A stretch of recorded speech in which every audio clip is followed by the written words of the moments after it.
kita bicara tentang sampah, sampah menjadi masalah yang cukup serius bagi negara berkembang, seperti negara Indonesia ini.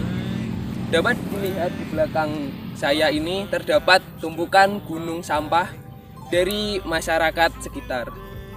Sampah tersebut dihasilkan dari kegiatan sehari-hari manusia. Di Armapala sendiri sudah menjalankan proyek 3R. 3R itu apa? 3R adalah reduce, reuse, and recycle. Pertama, reduce. Reduce berarti mengurangi. Kita berusaha mengurangi sampah yang kita hasilkan. Semisal kita membeli jajan yang menggunakan plastik, kita usahakan plastik tersebut jangan sampai menjadi sampah. Mengurangi menggunakan plastik menjadi sampah. Kemudian yang kedua yaitu reuse atau menggunakan kembali. Menggunakan kembali bisa kita terapkan, misalnya botol mineral yang kita pakai itu akan menjadi sampah ketika kita buang. Nah, bagaimana sih caranya biar tidak menjadi sampah? Maka dari itu kita menggunakan kembali botol tersebut menjadi barang yang lebih berguna. Misalnya menjadi pot untuk tanaman hias. Kemudian untuk recycle atau daur ulang, itu adalah proses perubahan sampah untuk berubah kembali menjadi hal yang lebih berguna. Maka dari itu, agar tidak terjadi seperti di belakang saya ini, tumpukan gunung sampah, maka kita bersama-sama harus menjalankan 3R.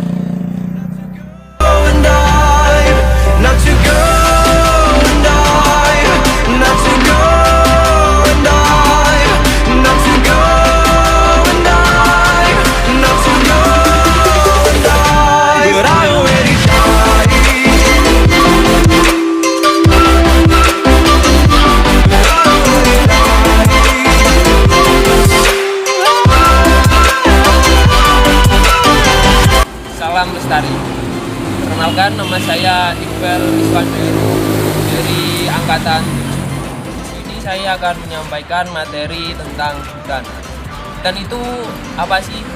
Hutan adalah menurut Koco tahun 76 definisikan hutan sebagai lahan dengan pepohonan atau vegetasi kayu-kayuan baik sejenis maupun campuran yang dapat menciptakan iklim mikro bagi lingkungan sekitarnya.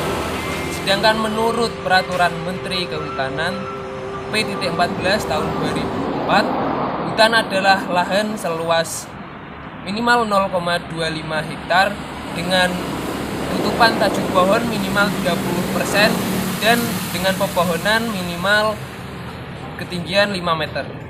Kalau kita berbicara tentang hutan dapat dibedakan menjadi beberapa jenis tergantung kita melihatnya dari sudut pandang mana dulu. Kalau kita melihat hutan dari perbedaan iklimnya, hutan dapat dibedakan menjadi yang pertama adalah hutan hujan tropis. Hutan hujan tropis tentunya terletak di daerah yang beriklim tropis atau yang memiliki musim kemarau dan musim penghujan. Hutan hujan tropis ini memiliki ciri yaitu dapat menghijau sepanjang tahun, baik itu musim hujan ataupun musim kemarau. Yang kedua yaitu hutan musim tropis. Hutan ini juga terletak di daerah yang beriklim tropis, namun ketika musim kemarau, hutan tersebut akan mengering untuk menguburkan daunnya, lalu akan bersemi kembali saat musim hujan.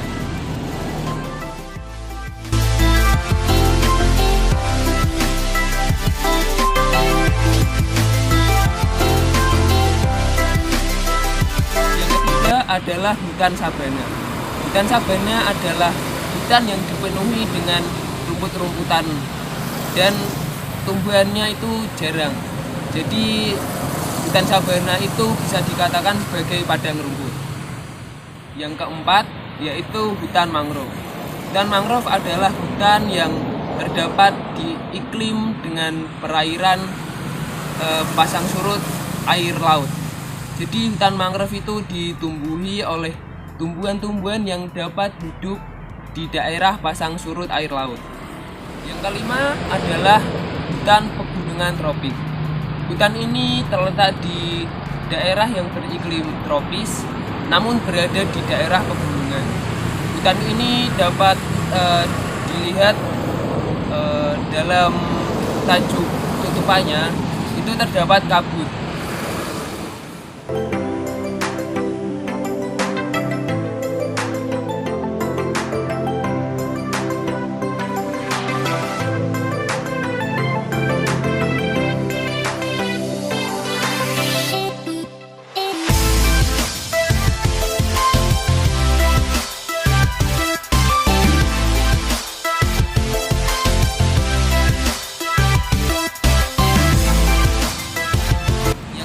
Yaitu hutan gugur iklim sedang. Hutan ini terletak di tempat yang memiliki 4 musim.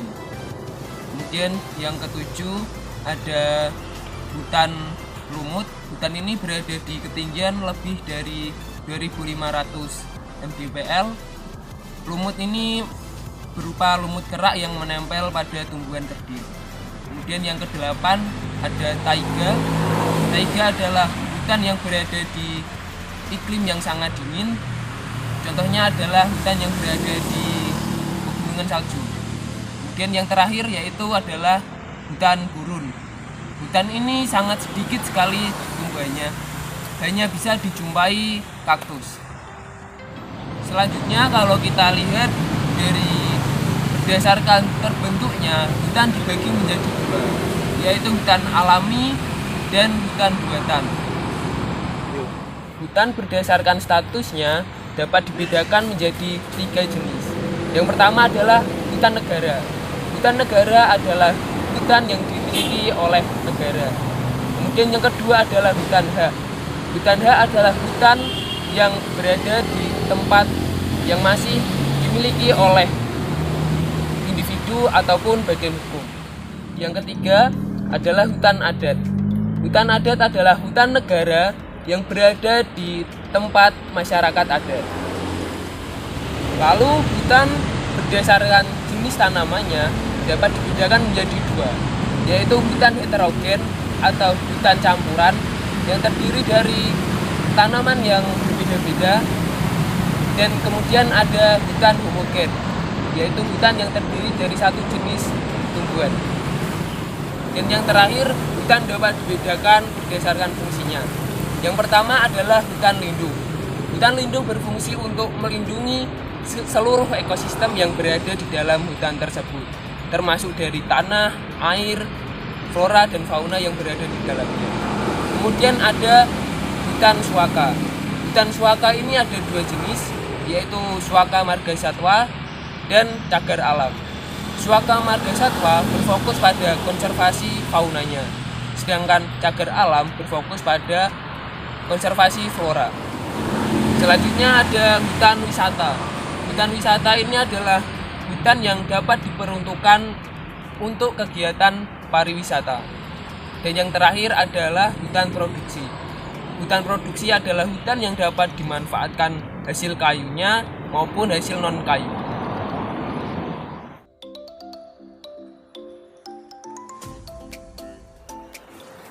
Lingkungan hidup adalah menurut Undang-Undang Nomor 23 Tahun 1997.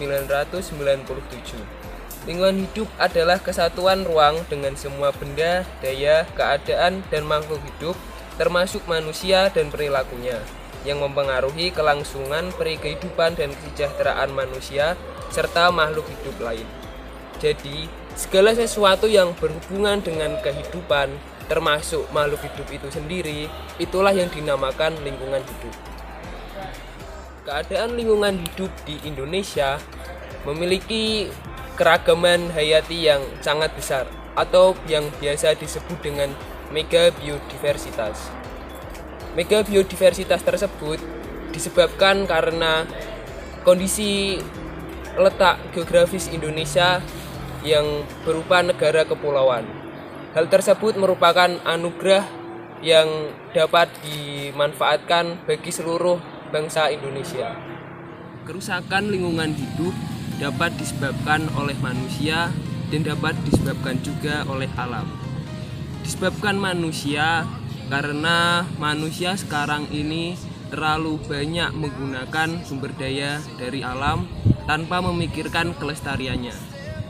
Contohnya adalah ketika kebutuhan tempat tinggal manusia semakin banyak, maka lahan yang digunakan untuk membangun rumah juga semakin banyak.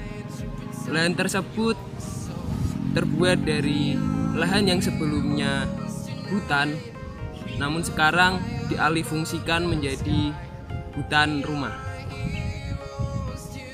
Masih banyak kebudayaan yang sebenarnya digunakan oleh manusia purba pada zaman dulu yang diterapkan oleh manusia sekarang, yaitu membuang sampah secara sembarangan. Pada zaman dahulu, manusia purba mengumpulkan makanan lalu membuang sampahnya di satu tempat. Dan sampah itu sampai sekarang menjadi fosil atau yang biasa kita sebut sebagai geoken modiner. Kebudayaan membuang sampah sembarangan tersebut sangat buruk sekali kalau dilakukan manusia sekarang. Seharusnya manusia sekarang atau manusia modern yang memiliki akal lebih baik, lebih pintar dari manusia purba, seharusnya malulah kalau membuang sampah sembarangan. Membuang sampah sembarangan membuat lingkungan menjadi kotor, menjadi tidak etis. Selain kotor, membuang sampah sembarangan juga menyebabkan beberapa penyakit yang merugikan manusia itu sendiri. Nah, dampak-dampak yang terjadi akibat tadi ulah manusia yang merusak alam. Yang pertama adalah perubahan iklim. Ketika hutan semakin sedikit, maka penangkap karbon yang ada di udara ini juga semakin sedikit. Akibatnya karbon yang berada di udara semakin banyak. Nah, banyaknya karbon di udara itu menyebabkan efek rumah kaca, sehingga suhu di bumi ini meningkat. Nah, ketika sudah meningkat, maka iklim cuaca yang ada di bumi yang tadinya stabil menjadi tidak karuan, menjadi ekstrim. Malahan bisa-bisa musim hujan dan musim kemarau itu bergeser, tidak sesuai jadwal sebelumnya. Ketika perubahan iklim tersebut terjadi, banyak sekali yang dirugikan, termasuk petani yang telat panen, terus cuaca juga semakin panas, membuat manusia tidak nyaman menjalankan kehidupan sehari-hari. Ketika suhu menjadi panas, es yang berada di kutub juga akan mencair. Nah, ketika es di kutub itu mencair, rata-rata ketinggian air laut pun akan naik, dan kadar garam di laut itu juga akan turun. Ya, ketika air laut itu naik, maka dampaknya adalah lahan yang tenggelam.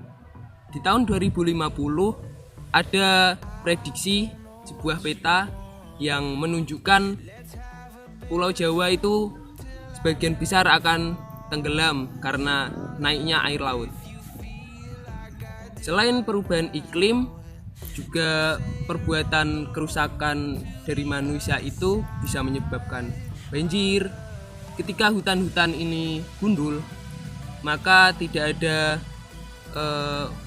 tumbuhan yang menahan air tersebut. Jika tidak ada yang menahan air tersebut, maka yang terjadi adalah air tersebut langsung mengalir saja, menyebabkan banjir dan longsor. Bisa kita lihat di belakang ini, mungkin agak gersang ya, karena mungkin karena tumbuhan hutan itu keuntungannya itu lebih lama mendapatkannya ketimbang menanam dengan tanaman-tanaman palawija seperti jagung, umbi-umbian. Itu hasilnya lebih cepat bagi petani. Namun secara ekologi itu tidak baik bagi struktur tanah dan bagi kesejahteraan warga masyarakat di sekitar tempat tersebut. Lalu ketika lahan hutan yang sudah terbuka seperti ini, maka langkah kita selanjutnya adalah harus mengkonservasi lahan tersebut. Nah, bagaimana sih cara mengkonservasi lahan tersebut? Dengan cara reboisasi atau penanaman kembali. Nah, tanamannya itu kita dapat dari mana? Nah, kita bisa saja mengajukan proposal ke dinas terkait, bisa ke Dinas Lingkungan Hidup Provinsi, ataupun kita juga bisa membibitnya sendiri dari rumah. Untuk tanaman yang berkambium, kita bisa memanfaatkan teknik perkembangbiakan secara vegetatif, yaitu dengan stek, dengan mencangkok, dan lain sebagainya. Lalu untuk bisa juga sih secara generatif dengan cara persemaian bijinya. Kalau kita mau teliti, maka tidak mungkin kita akan mengalami kesusahan dalam melakukan pembibitan tersebut. Karena dengan niat yang baik, maka hasilnya pun juga akan baik.